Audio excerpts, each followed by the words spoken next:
स्थाई भाव क्या है? रति है। रति किसकी धर्म पत्नी थी? कामदेव की थी। उल्टा सीधा क्यों धर्म पत्नी मत बनाया करो भाई। तो श्रृंगार रस की 3 महत्वपूर्ण भूमिका है, पृष्ठभूमि है। श्रृंगार रस में नायक नायिका के विषय में वर्णन होगा,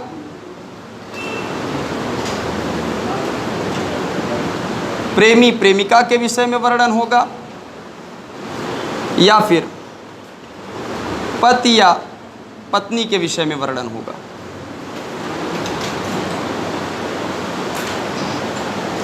और इनकी 3 स्थितियां होती हैं।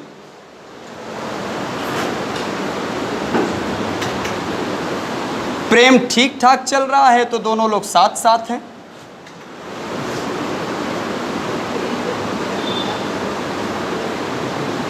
और जब दोनों लोगों के साथ साथ होने की बात होती है तब बात संयोग की होती है। दूसरी बात, किसी बात को लेकर के मनमुटाव हो गया, दोनों लोग अपने अपने रास्ते।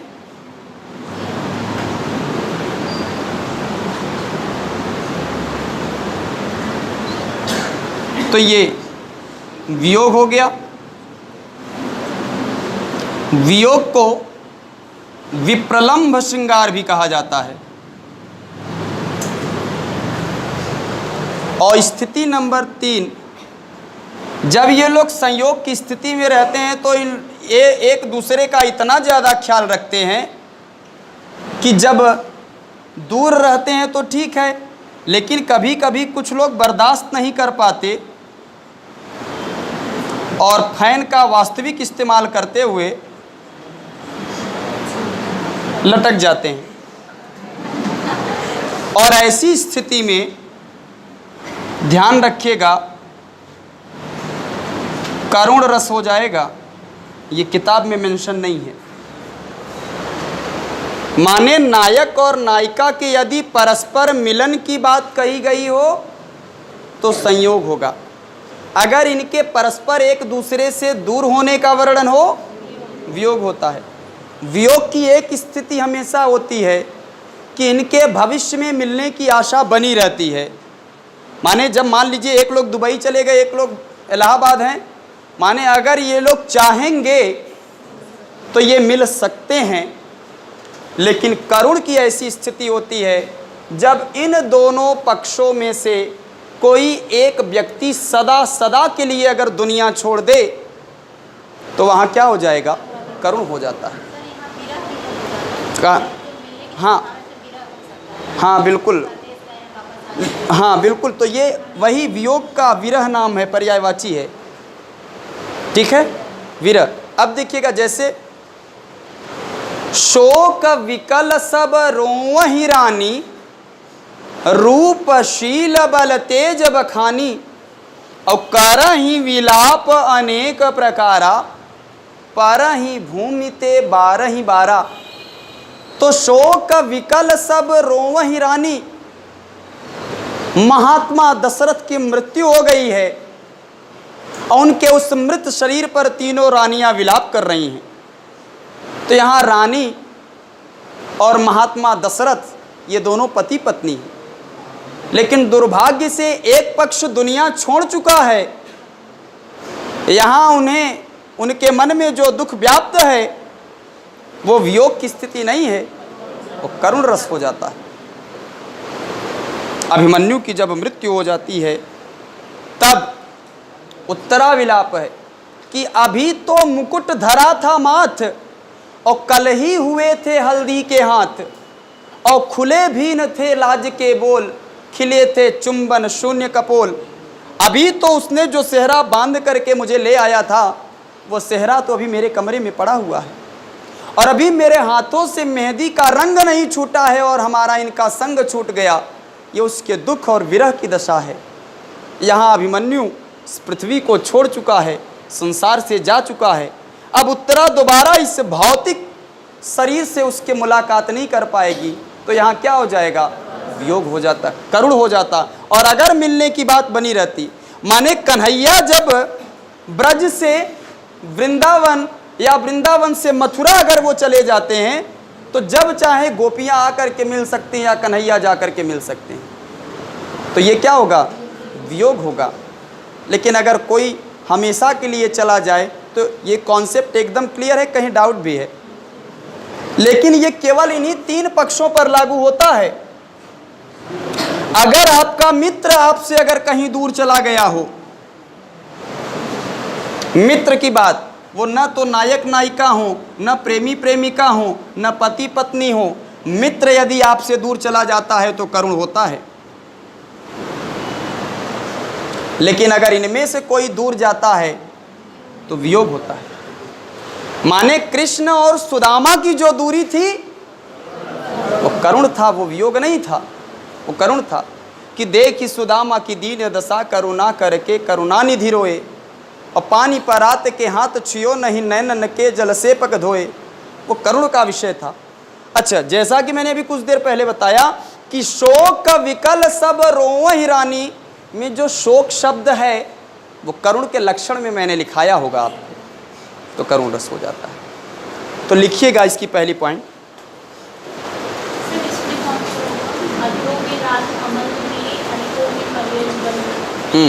श्रृंगार रस। अब सोच रहे होंगे कैसे, प्रश्न होना चाहिए कैसे है, वो अभी बताऊंगा, लिख लीजिए। जहां किसी पंक्ति में इन प्रेमी जोड़ों के विषय में वर्णन हो,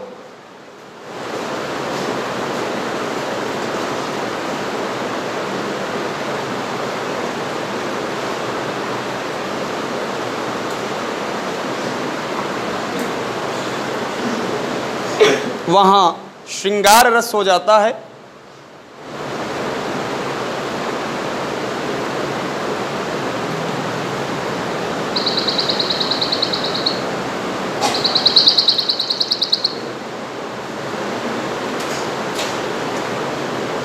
ठीक है ना? नेक्स्ट पॉइंट लिखिएगा। इस रस का अस्थाई भाव रति है।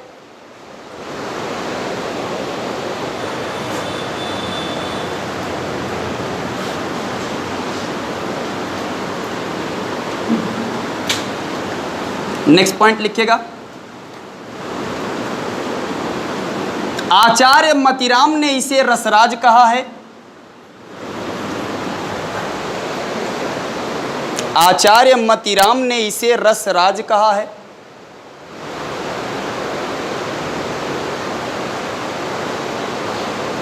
नेक्स्ट पॉइंट लिखिएगा। बिहारी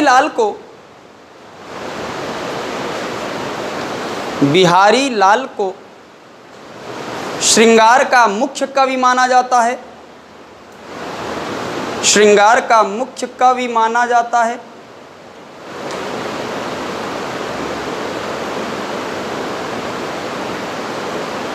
नेक्स्ट पॉइंट लिखिएगा।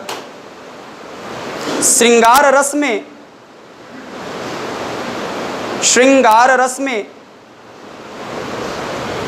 माधुर्य गुण पाया जाता है। माधुर्य गुण पाया जाता है।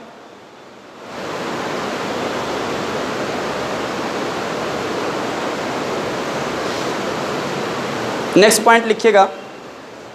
श्रृंगार रस के मुख्यतः 2 भेद होते हैं। श्रृंगार रस के मुख्यतः 2 भेद होते हैं।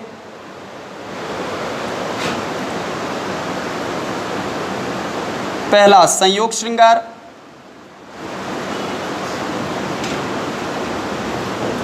दूसरा वियोग श्रृंगार।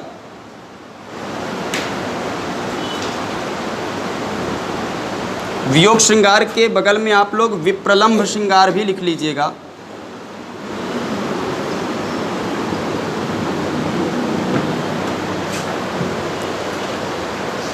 ऐसे स्ट्रक्चर बना लीजिएगा। संयोग श्रृंगार के नीचे लिख लीजिएगा मिलन का वर्णन।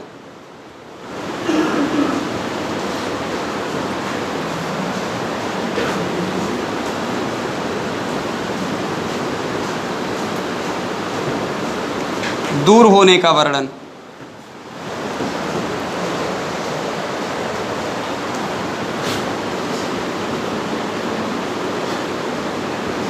परंतु भविष्य में मिलने की आशा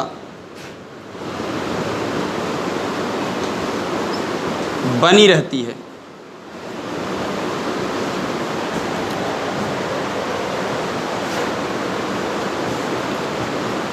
लता ओट सब सखिन लखाएं,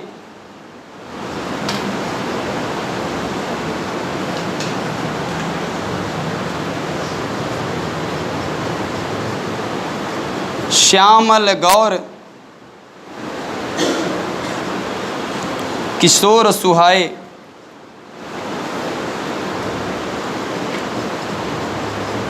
देखी रूप लोचन ललचाने,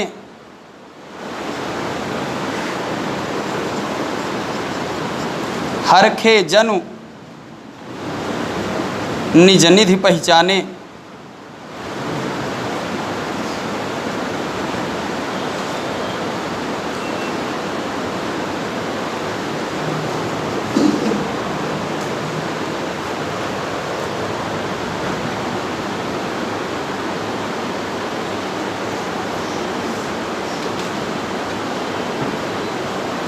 बिनु गोपाल बैरन भई कुंजय,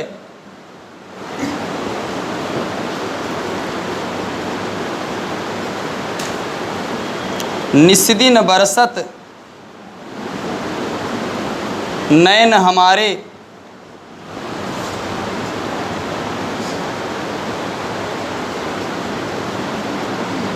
मेरे प्यारे नवजलद कंज से नेत्र वाले,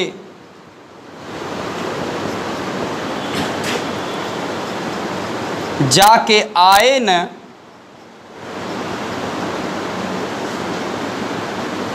मधुबन से, और न भेजा संदेशा,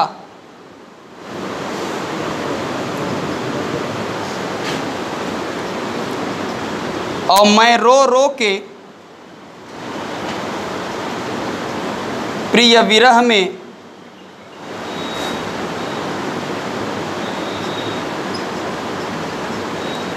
बावली हो रही हूँ, जाके मेरी सब दुख कथा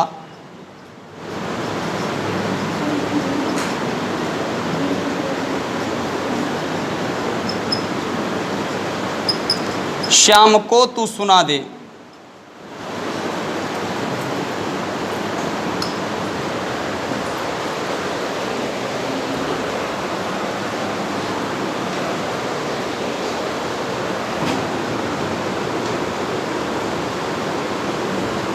बतरस लालच लाल की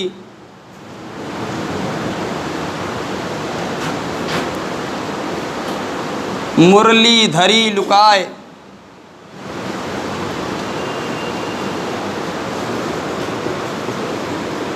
और सौह करें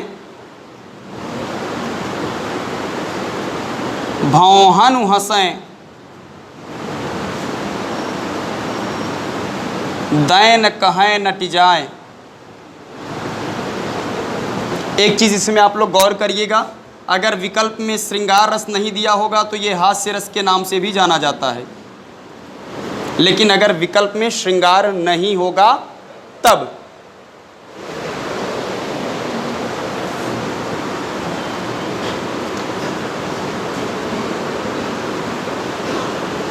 कहत नटत रीझत खीझत,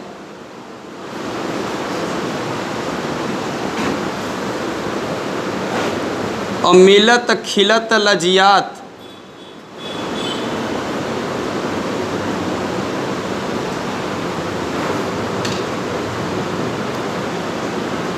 भरे भवन में करत हैं नैनन ही सो बात। LT ग्रेड में पूछा था ये भी प्रश्न, पूछा था कितने इसमें क्रिया हैं, क्रियापद पूछा था।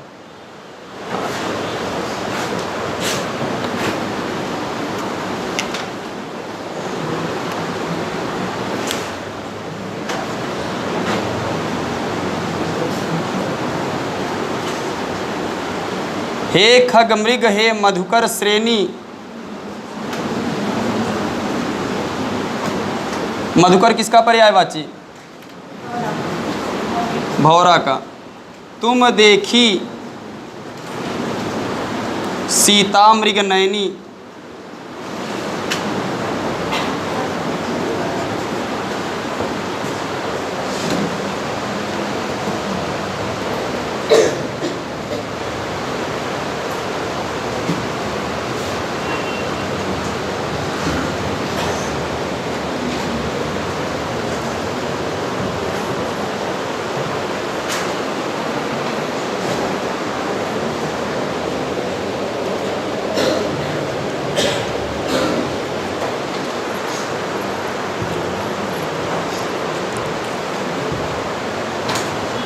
इसके बाद नोट करके एक इन्फॉर्मेशन लिख लीजिएगा, NOTE, नोट।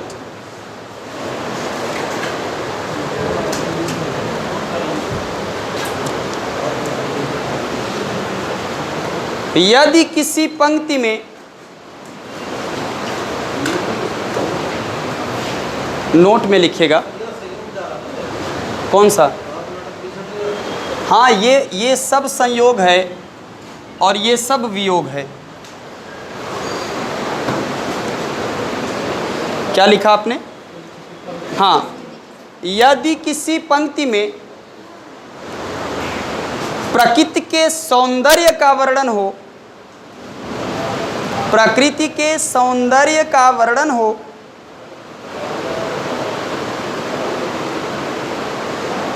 जो मनमोहक हो, जो मनमोहक हो,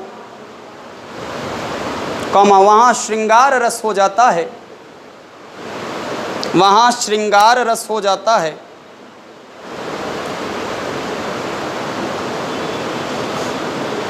जैसे तरनी तनुजा तट तमाल तरवर बहुछाय में यदि आपसे पूछा जाए कौन सा रस है, तो आपका जवाब होना चाहिए श्रृंगार रस। और बात अगर अलंकार की करें तो त की लगातार आवृत्ति होने के कारण अनुप्रास हो जाता है। ठीक है ना? तो इसी के साथ रस टॉपिक पर हम लोग विराम देते हैं।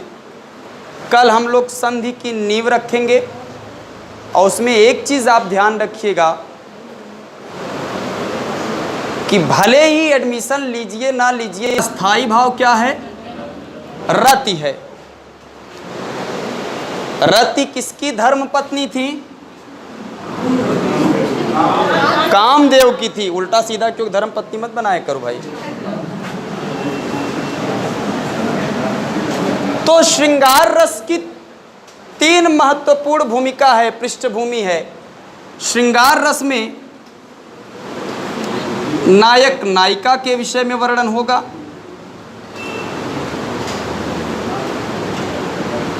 प्रेमी प्रेमिका के विषय में वर्णन होगा, या फिर पति या पत्नी के विषय में वर्णन होगा।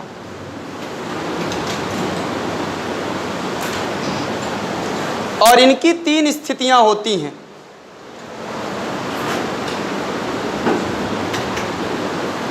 प्रेम ठीक ठाक चल रहा है तो दोनों लोग साथ साथ हैं,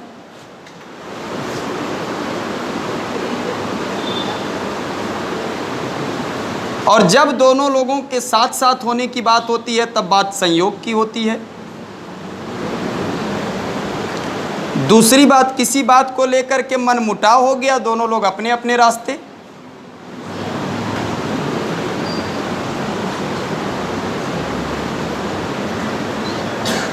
तो ये वियोग हो गया। वियोग को विप्रलंभ श्रृंगार भी कहा जाता है। और स्थिति नंबर 3, जब ये लोग संयोग की स्थिति में रहते हैं तो ये एक दूसरे का इतना ज़्यादा ख्याल रखते हैं कि जब दूर रहते हैं तो ठीक है, लेकिन कभी कभी कुछ लोग बर्दाश्त नहीं कर पाते और फैन का वास्तविक इस्तेमाल करते हुए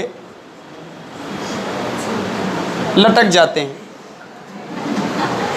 और ऐसी स्थिति में ध्यान रखिएगा, करुण रस हो जाएगा। ये किताब में मेंशन नहीं है। माने नायक और नायिका के यदि परस्पर मिलन की बात कही गई हो तो संयोग होगा। अगर इनके परस्पर एक दूसरे से दूर होने का वर्णन हो, वियोग होता है। वियोग की एक स्थिति हमेशा होती है कि इनके भविष्य में मिलने की आशा बनी रहती है। माने जब मान लीजिए एक लोग दुबई चले गए, एक लोग इलाहाबाद हैं, माने अगर ये लोग चाहेंगे तो ये मिल सकते हैं, लेकिन करुण की ऐसी स्थिति होती है जब इन दोनों पक्षों में से कोई एक व्यक्ति सदा सदा के लिए अगर दुनिया छोड़ दे तो वहाँ क्या हो जाएगा, करुण हो जाता है। हाँ बिल्कुल, हाँ बिल्कुल। तो ये वही वियोग का विरह नाम है, पर्यायवाची है, ठीक है, विरह।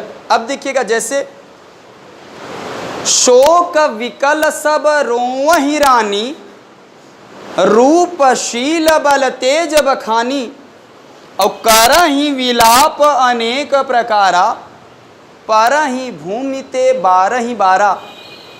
तो शोक विकल सब रोवहि रानी, महात्मा दशरथ की मृत्यु हो गई है और उनके उस मृत शरीर पर तीनों रानियां विलाप कर रही हैं।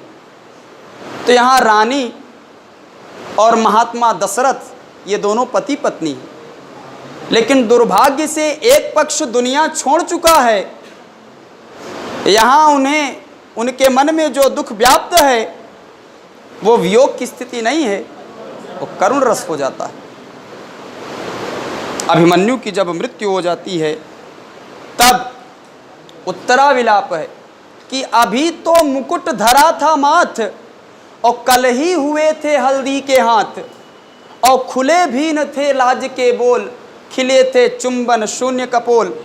अभी तो उसने जो सेहरा बांध करके मुझे ले आया था, वो सेहरा तो अभी मेरे कमरे में पड़ा हुआ है, और अभी मेरे हाथों से मेहंदी का रंग नहीं छूटा है, और हमारा इनका संग छूट गया। ये उसके दुख और विरह की दशा है।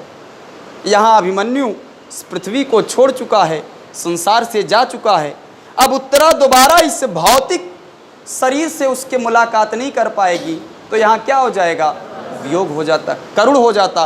और अगर मिलने की बात बनी रहती, माने कन्हैया जब ब्रज से वृंदावन या वृंदावन से मथुरा अगर वो चले जाते हैं तो जब चाहे गोपियां आकर के मिल सकती हैं या कन्हैया जा कर के मिल सकते हैं, तो ये क्या होगा, वियोग होगा। लेकिन अगर कोई हमेशा के लिए चला जाए तो ये कॉन्सेप्ट एकदम क्लियर है, कहीं डाउट भी है। लेकिन ये केवल इन्हीं तीन पक्षों पर लागू होता है।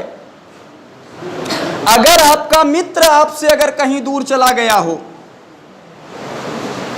मित्र की बात, वो न तो नायक नायिका हो, न प्रेमी प्रेमिका हो, न पति पत्नी हो, मित्र यदि आपसे दूर चला जाता है तो करुण होता है।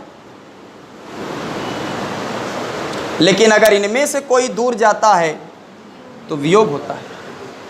माने कृष्ण और सुदामा की जो दूरी थी वो करुण था, वो वियोग नहीं था, वो करुण था।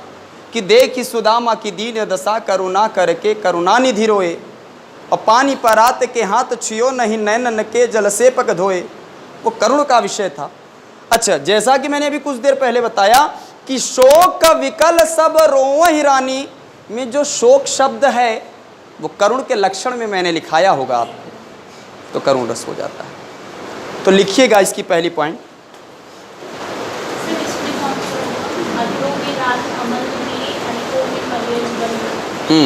श्रृंगार रस। अब सोच रहे होंगे कैसे, प्रश्न होना चाहिए कैसे है, वो अभी बताऊंगा, लिख लीजिए। जहां किसी पंक्ति में जहां किसी पंक्ति में इन प्रेमी जोड़ों के विषय में वर्णन हो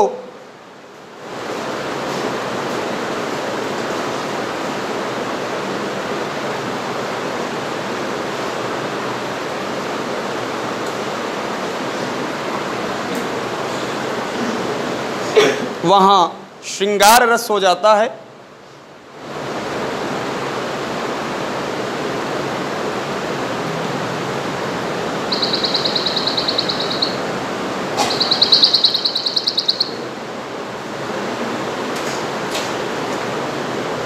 ठीक है ना। नेक्स्ट पॉइंट लिखिएगा,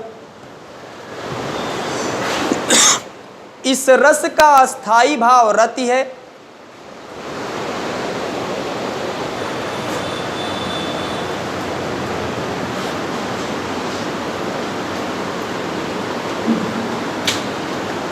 नेक्स्ट पॉइंट लिखिएगा, आचार्य मतिराम ने इसे रसराज कहा है। आचार्य मतिराम ने इसे रसराज कहा है।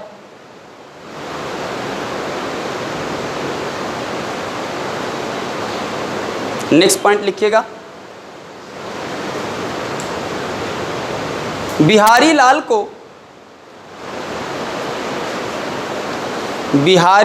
को श्रृंगार का मुख्य कवि माना जाता है। श्रृंगार का मुख्य कवि माना जाता है।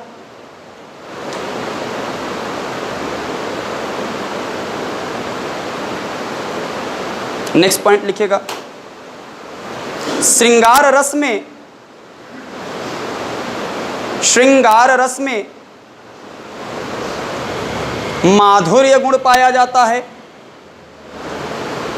माधुर्य गुण पाया जाता है।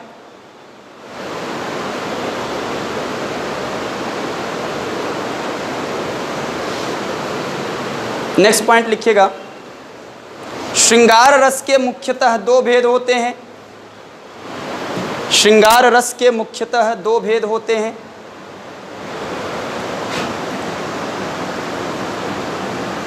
पहला संयोग श्रृंगार,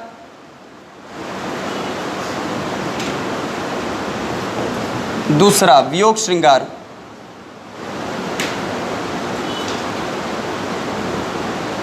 वियोग श्रृंगार के बगल में आप लोग विप्रलंभ श्रृंगार भी लिख लीजिएगा।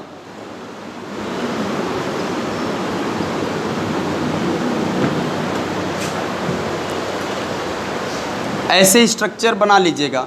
संयोग श्रृंगार के नीचे लिख लीजिएगा मिलन का वर्णन।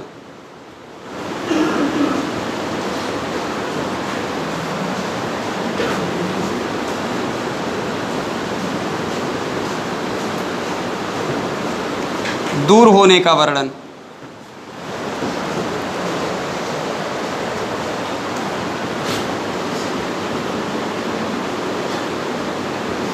परंतु भविष्य में मिलने की आशा बनी रहती है।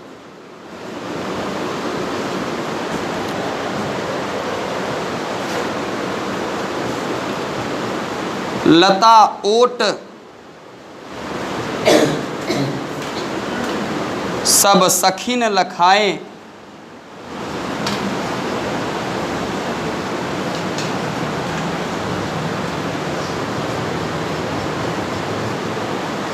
श्यामल गौर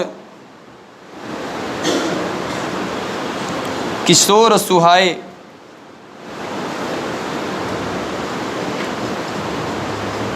देखी रूप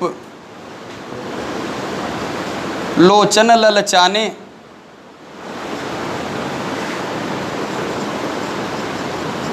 हरखे जनु निज निधि पहचाने।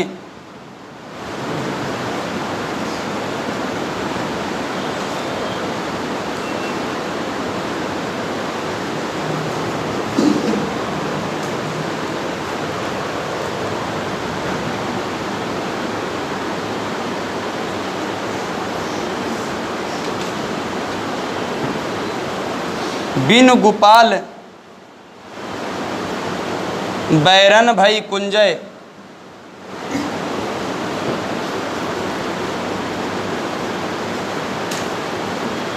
निस्दिन बरसत नैन हमारे,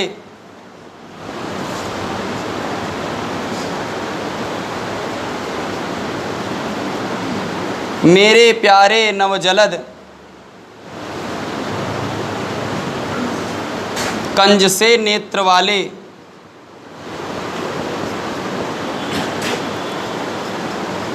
जाके आए न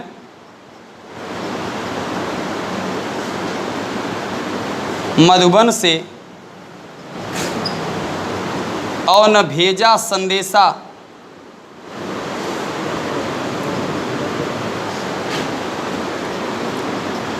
और मैं रो रो के प्रिय विरह में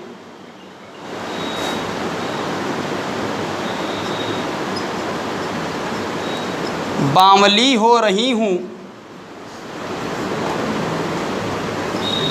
जाके मेरी सब दुख कथा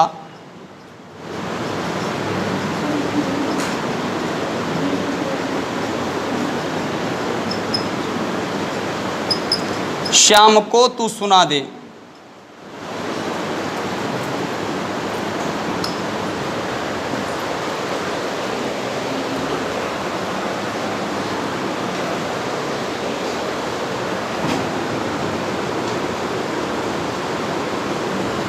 बतरस लालच लाल की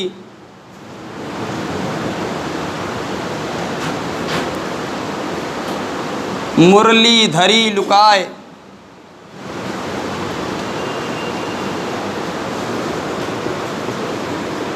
और सौह करें भौहन हंसें, दैन कहें नट जाए। एक चीज़ इसमें आप लोग गौर करिएगा, अगर विकल्प में श्रृंगार रस नहीं दिया होगा तो ये हास्य रस के नाम से भी जाना जाता है, लेकिन अगर विकल्प में श्रृंगार नहीं होगा तब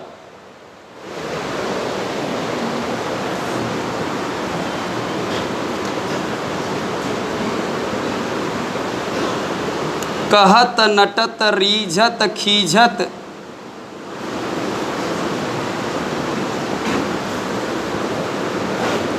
और मिलत खिलत लजियात,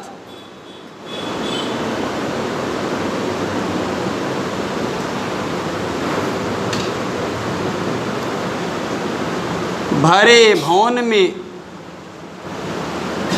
करत हैं नैनन ही सो बात। एलटी ग्रेड में पूछा था, ये भी प्रश्न पूछा था कितने इसमें क्रिया हैं, क्रियापद पूछा था।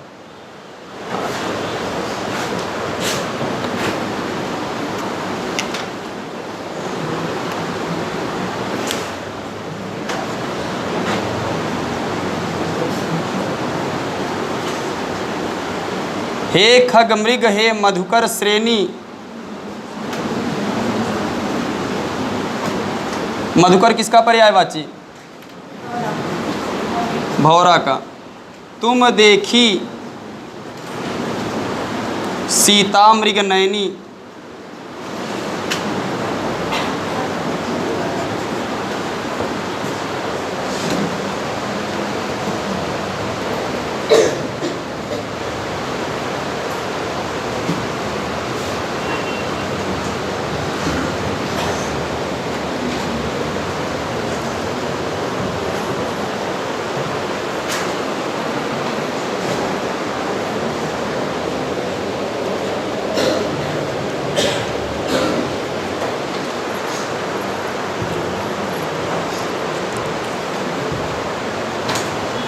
इसके बाद नोट करके एक इन्फॉर्मेशन लिख लीजिएगा, NOTE, नोट।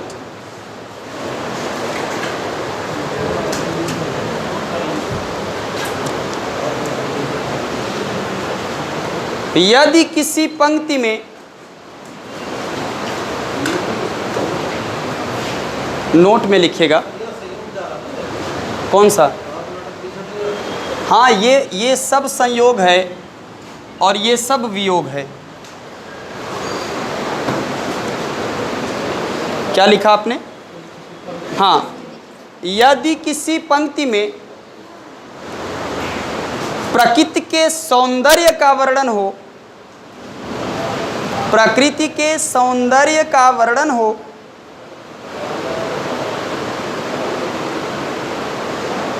जो मनमोहक हो, जो मनमोहक हो, कमा वहाँ श्रृंगार रस हो जाता है, वहाँ श्रृंगार रस हो जाता है।